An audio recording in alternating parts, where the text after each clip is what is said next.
Everyone, एक बार फिर आप लोगों का हार्दिक स्वागत है मेरे चैनल फिल्मी review with KS. My name is Kulwinder Singh. मैं आप सब लोगों का अपने चैनल पर हार्दिक अभिनंदन करता हूँ। आज हम बात करेंगे बॉलीवुड, टॉलीवुड, दक्षिणी भारतीय अभिनेत्री जयाप्रदा के बारे में कुछ अननोन फैक्ट्स आपसे साझा करने जा रहा हूँ। तो जयाप्रदा के बारे में कुछ खास बातें। उन्होंने कहा था कि उन्होंने अपनी ज़िंदगी में सिर्फ एक ही ऑटोग्राफ लिया है और वो भी मदर टेरेसा का। 2005 तक उन्होंने अपने 30 साल के फिल्मी कैरियर में लगभग 300 फिल्मों में अभिनय किया और सबसे ज़्यादा उन्होंने 25 फिल्में जितेंद्र के साथ की, जिसमें लगभग 19 फिल्में बॉक्स ऑफिस पर हिट साबित हुई। उन्होंने 8 भाषाओं में अभिनय किया है। तेलुगु उनकी मातृभाषा, तमिल, मलयालम, कन्नड़, हिंदी, बंगाली, पंजाबी और मराठी। जयप्रदा 1985 से लेके 1989 के दौरान श्रीदेवी के साथ सबसे अधिक फीस लेने वाली हिंदी अभिनेत्री थी और 1990-92 के दौरान रेखा के साथ तीसरी सबसे अधिक फीस लेने वाली हिंदी अभिनेत्री थी और 1982-84 में परवीन बॉबी के साथ तीसरी सबसे अधिक फीस लेने वाली अभिनेत्री थी। 1980 के दशक में जयप्रदा और श्रीदेवी एक दूसरे की कट्टर प्रतिद्वंदी थी और दोनों आपस में बातचीत बिल्कुल नहीं करती थी, लेकिन जब ऑन स्क्रीन आती थी तो उनकी दोनों की केमिस्ट्री देखने लायक होती थी। आप चाहे मकसद फिल्म देख लीजिए, तोहफा देख लीजिए, तो पर्दे पे तो ऐसा लगता है कि दोनों में आपस में बहुत प्यार है। लेकिन इंटरनेट पे एक किस्सा बड़ा वायरल है कि एक बार मकसद के सेट पर किसी पे लिखा हुआ है तोहफा फिल्म के सेट पर, लेकिन ज़्यादा फेमस ये है कि मकसद फिल्म की शूटिंग के दौरान राजेश खन्ना और जितेंद्र ने फैसला किया कि इन दोनों की सुलह करवा के रहेंगे। तो इन दोनों को उन्होंने एक कमरे में बंद कर दिया था, लेकिन जब 1 घंटे बाद वो कमरा खोला गया तो दोनों उस रूम के कॉर्नर में अलग अलग बैठी नजर आई, यानी कि उन्होंने सुलह करने से मना कर दिया। हालांकि 2015 में श्रीदेवी जयप्रदा के भतीजे की शादी में शामिल हुई और दोनों एक दूसरे का हाथ थामे भी नजर आई थी। दोनों की केमिस्ट्री ऑफ स्क्रीन भी बड़ी अच्छी लग रही थी, दोनों बड़े प्यार से बातें कर रही थी। ये किस्सा भी बड़ा मशहूर है। जब एक शांत स्वभाव वाली नायिका के रूप में उनके दिन समाप्त होने लगे तो उन्होंने राजनीति में कदम रखा, लेकिन उन्होंने फिल्मों को नहीं छोड़ा और मजबूत परिपक्व भूमिका निभाती रही। लेकिन वो पार्टियाँ बड़ी बदलती रहीं। कभी वो तेलुगु देशम में थी, फिर समाजवादी पार्टी में आई और आजकल सुनने में आ रहा है कि उन्होंने भारतीय जनता पार्टी ज्वाइन कर ली है। 2005 में उन्होंने मुंबई की एक प्रसिद्ध नृत्य प्रस्तुति दी, जिसमें उन्होंने भूषण लकंदरी द्वारा कोरियोग्राफ किए गए और रविंदर जैन द्वारा संगीतबद्ध और गीतबद्ध बैले के माध्यम से प्रखर अम्रापली के समय और कहानी को जीवित किया। इस प्रस्तुति से प्राप्त आय का एक हिस्सा शास्त्रीय नृत्य और संगीत अकादमी दीक्षा को दान किया गया।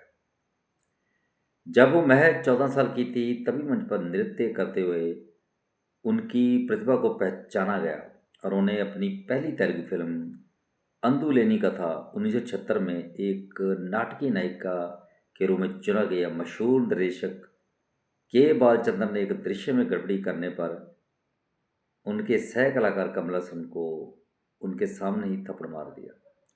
जया डर गई और रोते हुए सेट से भाग गई। उनके पिता ने उन्हें कपड़े और गहने खरीदने ले जाकर शांत किया और अगले दिन सेट पर लौटने के लिए मना लिया। ऑस्कर विजेता फिल्म निर्माता निर्देशक सत्यजीत रे ने उन्हें भारतीय सिनेमा का सबसे खूबसूरत चेहरा कहा।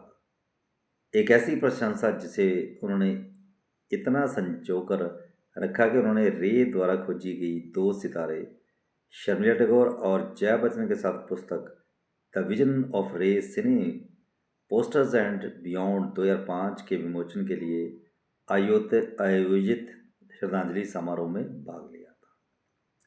निर्माता सुंदरलाल नाटा की बहू।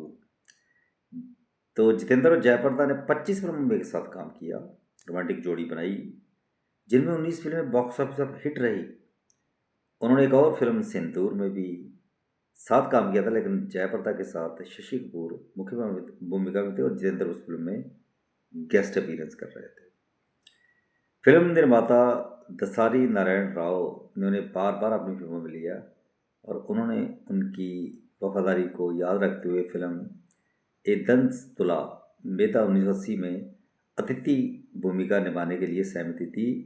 उस समय जब वो फिल्मों की सबसे सफल नायिका थी।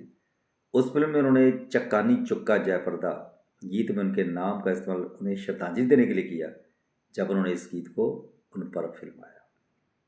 उनके भतीजा उनके भतीजे सिद्धार्थ ने 2014 में तमिल फिल्मों में पदार्पण किया।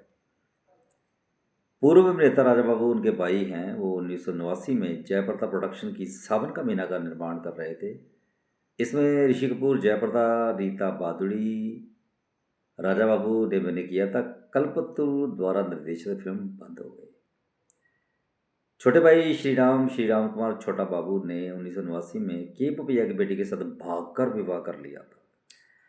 जयप्रदा के दत्तक पिता जिन्होंने उनका नाम बढ़ाया, उनका नाम भी श्री रामुलु है।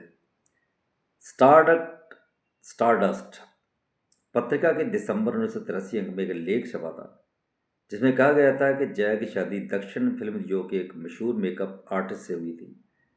उन्हीं की वजह से उन्हें फिल्में मिली थी। उनके साथ जया का एक बेटा और एक बेटी भी थी। जया ने इस आरोप को खंडन किया, लेकिन उनके सौतेले पिता ने कहा कि उनकी शादी में कुछ सच्चाई हो सकती है। उनकी बहन का नाम मनाली ठाकुर है।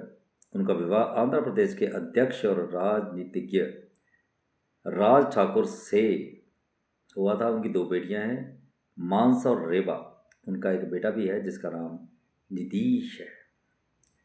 छोटे भाई श्री राम कुमार ने 1987 में संजय दत्त की फिल्म रॉकी के तमिल संस्करण में अभिनय की शुरुआत की थी।